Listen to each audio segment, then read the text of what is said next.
বন্ধুরা, একটা ছোট্ট জিনিস, এটা আমার খুব প্রিয় জিনিস, হেলিকপ্টার। এটা রিমোট কন্ট্রোল, এটা দিয়ে আমি ওড়াবো ছাদের মধ্যে। তো দেখা যাক, হোপফুলি উড়বে। কেমন উড়ে দেখাচ্ছি। ভারত অনেক কিছু জিনিস কিনছে, হেলিকপ্টার, প্লেন। তা আমি ভাবলাম যে কিছু কেনা যাক, তাই ভাবলাম হেলিকপ্টারটা কিনেই ফেলি, পরে অন্য কিছু কিনবো। হেলিকপ্টার স্টার্ট হয়েছে,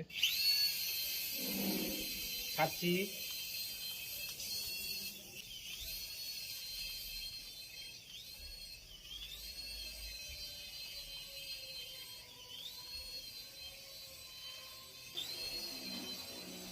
যাক, তোমার ইচ্ছা পূরণ হলো, একটা হেলিকপ্টার ওড়ানোর ইচ্ছা।